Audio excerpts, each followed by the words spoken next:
అందరికి నమస్కారం. నేను శిరీష. ప్రస్తుతం మనతో పాటు ఉన్నారు శ్రీ శుభంకరి పీఠం వ్యవస్థాపకులు స్మార్త నరహరి బ్రహ్మశ్రీ దుగ్గిరాల యాజ్ఞవల్క్య దిలీప్ శర్మ గారు. గురుగారితో మాట్లాడదాం. గురుగారు నమస్కారం అండి. నమస్కారం.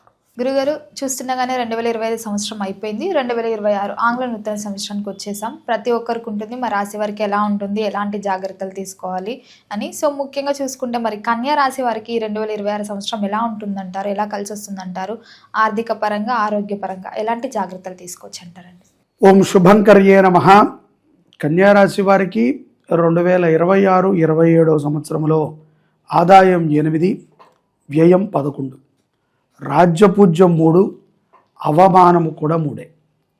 ఈ యొక్క సంవత్సరములో కన్యారాశి వారికి దశమ లాభ వ్యయములో గురుడు,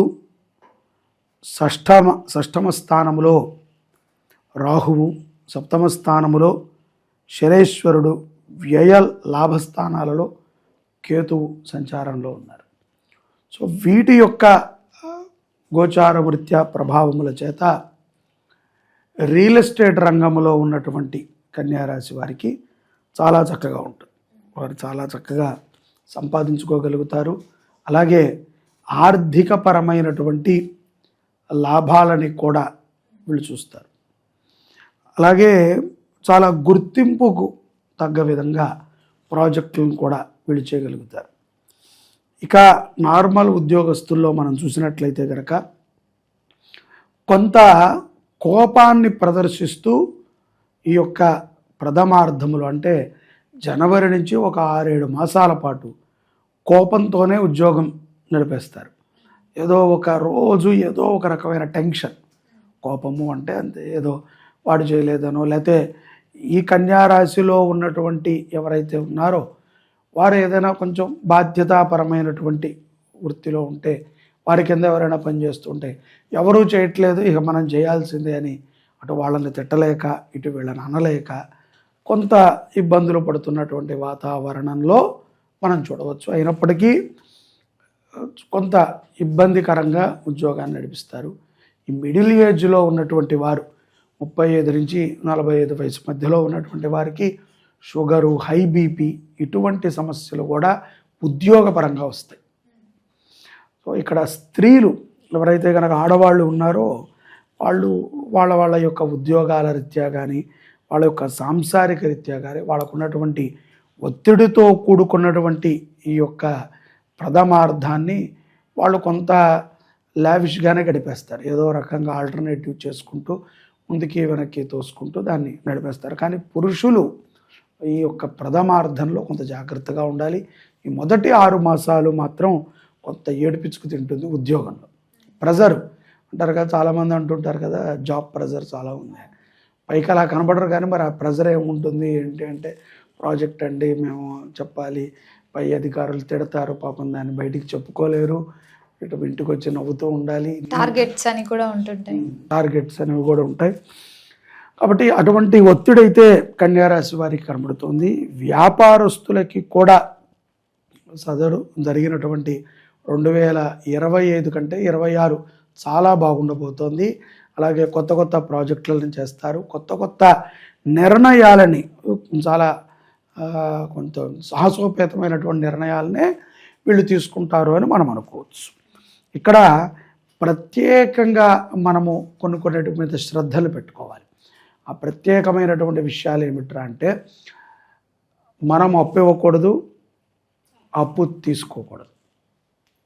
అప్పు ఇచ్చే దాంట్లో అయితే అసలు ఉండకూడదు, అప్పు తీసుకునే దాంట్లో ఉన్న తీర్చగలం. అప్పు అడగటానికి కూడా మనము భయముతోనో భక్తితోనో లేకపోతే మనకెందుకు రాని దూరంగానో ఉండాలి. పొర్రపాటున అప్పు అడిగామా తీర్చడం చాలా కష్టం. మన దగ్గర లేదు అని మనం అనకూడదు, తీర్చడం కష్టం, ఆ సమయానికి రాదు. అలాగే ఇచ్చామా తీర్చేవాడు మనకి దొరకటం కష్టం. సో అది కూడా మనకి ఇబ్బంది. అందుకని చాలా జాగ్రత్తగా ఉండాలి. వాహన సౌఖ్యాలు కూడా ఈ మార్చి తర్వాత వీళ్ళకి చాలా లాభిస్తాయి. విదేశాలకి కొంతమంది ఈ యొక్క ఉద్యోగస్తుల్లో కొంత హై ప్రొఫెషనల్ ఉన్నటువంటి ప్రొఫైల్ ఉన్నటువంటి వారు ఏదో చూడటానికి తిరగటానికి వెళ్ళి రావచ్చు.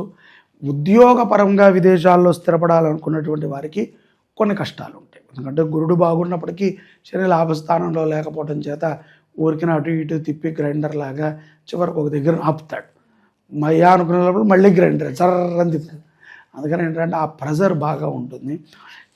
అన్నిట్లోనూ ఒత్తిడులు ఉన్నాయిలేండి, వాళ్ళు రేపట్లో చెప్పుకోకూడదు కదా, అన్ని వృత్తుల్లో ఒత్తిళ్ళు ఉన్నాయి. కాబట్టి మనం కొంచెం జాగ్రత్తగా తెలివితో వ్యవహరించడం మంచిది. అలాగే ఏదైతే కనుక కుటుంబపరమైనటువంటి కార్యక్రమాలు ఉంటాయో, ఫంక్షన్లు ఉంటాయో, వాటికి ముఖ్య అతిథులుగా పిలుస్తూ ఉంటారు. ఆ పెద్ద పెద్ద వారితో కూడా వీరికి చాలా గొప్ప పరిచయాలు ఉంటాయి.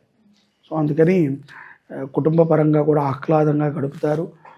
కొన్ని సందర్భాల యందు నలుగురు ముందు కూడా గొప్పవారిగా కనిపిస్తారండి. ఇప్పుడు 10 మంది ఉన్నారు అంటే నానా రాశుల వాళ్ళు 10 మంది ఉంటే కన్యా రాశి వాడిని మనం గుర్తుపట్టచ్చు. కొంచెం స్టైలిష్గా, కొంచెం కనిపించే విధంగా, నలుగురు చూసే విధంగా ఉంటాడు, ఆకర్షణీయంగా ఉంటాడు అని మనం అనుకో. అది ఎవరైనా స్త్రీ పురుషులైనా. తస్మాత్ కొంత ఇలా పడటం వల్ల, దృష్టి వల్ల నెగిటివ్ ఇంపాక్ట్లో ఉంటారు. తర్వాత అనుకుంటారు ఏదో చిన్నపాటి రోగానికి కూడా భయభ్రాంతులు అవుతారు. ఏదో చిన్న జలుబు చేసినా కూడా భయభ్రాంతులు, చిన్న దగ్గు వచ్చినా కూడా భయభ్రాంతులు అవుతూ ఉంటారు. కాబట్టి జాగ్రత్తగా ఉండడం అవసరం. అలాగే భూమి కొనుగోళ్ళు విషయంలో కూడా కుటుంబ సభ్యుల యొక్క నిర్ణయాలను తీసుకుంటూ ఉంటారు. కొన్ని సందర్భాల యందు మాయాతీతమైనటువంటి వ్యక్తులు, మాయాతీతమైనటువంటి సందర్భాలు, అంటే అక్కడ ఏమీ జరిగి ఉండదు, కాకపోతే ఏదో జరిగిపోయిందేమో అని ఒక మాయ, ఆ భ్రాంతిలో ఒక 4-5 రోజులు, వారం రోజులు గడిపేస్తారు. భ్రాంతి. తీరా చూస్తే అక్కడ ఏమీ ఉండదు. అది భార్య మీద, భర్తకి, భర్త మీద ఏదైనా అనుమానం, తీరా చూస్తే అక్కడ ఏముండదు. ఏ అనుమానం ఉంటుందా బొంద? ఏముండదు. పిల్లల విషయంలో కూడా మంచి నిర్ణయాలను తీసుకుంటారు. వారి యొక్క భవిష్యత్తు కోసమై వీరు చేసేటువంటి ప్రయత్నాలు సఫలీకృతమవుతాయి. ఆరోగ్యపరంగా కూడా చింతన లేనటువంటి కొన్ని రోగాలు, అంటే పెద్దగా మనం చెప్పుకోకర్లేదు కానీ ప్రథమార్థంలో, ద్వితీయార్థంలో మాత్రము సెప్టెంబర్ తరువాత తండ్రి గారి ఆరోగ్యం గురించి కానీ, లేకపోతే ఏదైనా ఇంట్లో వ్యక్తులకి సంబంధించి ఒక పురుషుల ఆరోగ్యం గురించి కన్యారాశి వారు ఎక్కువగా చింతించాల్సి వస్తుంది. కొంత మనసుని వేస్తుంది. పోలీస్ స్టేషన్ వ్యవహారాలు, కోర్టు, అవన్నీ కూడా కొంచెం మంచి ఫలితాలనే ఇస్తాయి. ఇవన్నీ కూడా వీళ్ళకి మార్చి నుంచి స్టార్ట్ అవుతాయి కోర్టు వ్యవహారాలు. అవి జూన్, జూలై కల్లా కొంచెం మంచి ఫలితాలనే, లాభ ఫలితాలనే పొందుతారు. అలాగే వాక్కు కూడా పటుత్వం ఏర్పడుతుంది, మంచి పటుత్వం ఏర్పడుతుంది. వీరి దగ్గర రహస్యాలు దాగటం కష్టం. సో అందుకని మనం సీక్రెట్లు చెప్పడం, సీక్రెట్లు ఏమైనా చెప్పినా కూడా రహస్యాలు దాగవు. అలాగే వీరు చేసేటువంటి ప్రయత్నాలు కూడా సఫలీకృతమవుతాయి. పిల్లలకి కూడా కొంచెం మంచి భవిష్యత్తు ఉంటుంది, కానీ ఉన్నత చదువుల కోసం వీరు చేసేటువంటి ప్రయత్నాలు చాలా కఠినంగా చేయాలి. ఏదో నార్మల్గా ప్రయత్నం చేస్తే అవ్వదు. కొంత కఠినంగా వీరు చేసేటువంటి ప్రయత్నం వీరికి కొంత ఆదరణను కలిగిస్తుంది, ప్రోత్సాహాన్ని కూడా ఇస్తుంది. దైవబలం కూడా సకాలంలో లభిస్తుంది. లబ్ధి చేకూరేటువంటి పనులు కొన్ని చేస్తూ ఉంటారు. అలాగే దాన ధర్మాలు, కొంచెం ఆధ్యాత్మికమైన చింతన, భయము, భక్తి ఎక్కువగా కలిగి ఉంటారు అన్నమాట. గురుగారు, మరి మొత్తం మీద ఈ కన్యారాశిలో ఉన్న రాజకీయ రంగంలో ఉన్న వారికి ఎలా ఉంటుందంటారు? రాజకీయ రంగం వారికి ప్రముఖంగా మనం చెప్పుకోవాలి అంటే కనుక ఎక్కువగా లాభం ఉన్నది అని అంటాం కంటే కూడా పేరు ప్రఖ్యాతులను సంపాదిస్తారు. వాళ్ళు అనుకుంటారు ఏదో కాంట్రాక్ట్లు కావాలి, అవి దానికంటే కూడా మంచిగా పేరు ప్రఖ్యాతులు లభిస్తాయి. అలాగే గుర్తింపు కూడా సెప్టెంబర్లో బాగా వస్తుంది వీళ్ళకి. సెప్టెంబర్ నుంచి డిసెంబర్ మధ్యలో మంచి గుర్తింపును కూడా వీళ్ళు పొందగలుగుతారు. అలాగే కొంత సహాయ దృక్పథతో కూడా ఉంటారు రాజకీయ నాయకులు. గురుగారు, ముఖ్యంగా అకస్మాత్తుగా ధనలాభం అని అనుకోకుండా ఎవరైనా డబ్బులు ఇవ్వడం, మనకే ఎక్కడైనా డబ్బు దొరకం, అట్లాంటివి ఏమైనా జరిగే ఛాన్సెస్ ఉన్నాయంటారా? అకస్మాత్ ధనలాభం జరగచ్చేమో కానీ మనకి డబ్బు దొరకటం అనేది జరగదు. మంచి ప్రశ్నే, కానీ అలా డబ్బు దొరికితే అందరూ అక్కడక్కడే తిరుగుతూ ఉంటారు కదమ్మా. డబ్బు దొరకదు. కాకపోతే ఏంటంటే కాకతాళీకంగా ఎక్కడో మనము ఎవరికో ఇచ్చింది మర్చిపోయి ఉంటాం, లేదు రాదు అనుకున్నది కలిసి వచ్చేటువంటి సందర్భాలు ఈ యొక్క సంవత్సరం జూలై తర్వాత కొంచెం వీళ్ళకు ఉంటాయి. అది కలిసి రావటం అది. కలిసి రావడం. గురుగారు మరి మొత్తం మీద ఈ సంవత్సరంలో కన్యా రాశి వారికి ఏ దైవారాధన బాగుంటుందంటారో, ఎలాంటి పరిహారాలు చేయొచ్చు అంటారు? వీళ్ళు హనుమంతుడిని ఆరాధన చేయడం మంచిది. హనుమంతుడు కానీ సుబ్రహ్మణ్య స్వామి కానీ ఈ ఇద్దరిని చాలా చక్కగా ఆరాధన చేయటం మంచిది. ఆరోగ్యపరంగా చిన్న చిన్న వాటికి ఇబ్బంది పడకూడదు. వ్యాయామం ఎక్కువ చేయాలి. అలాగే మధ్యవర్తిత్వం ఉండటము, మోసపోవటము, చెప్పుడు మాటలు నమ్మటము మానేయాలి. ఇవి 3 మానేస్తే ఆరోగ్యం చాలా బాగుంటుంది. గురుగారు మొత్తం మీద 2026లో కన్యా రాశి వారికి ఎలా ఉండబోతుంది, ఎలాంటి జాగ్రత్తలు తీసుకోవాలో తెలియజేసినందుకు ధన్యవాదాలు. నమస్కారం.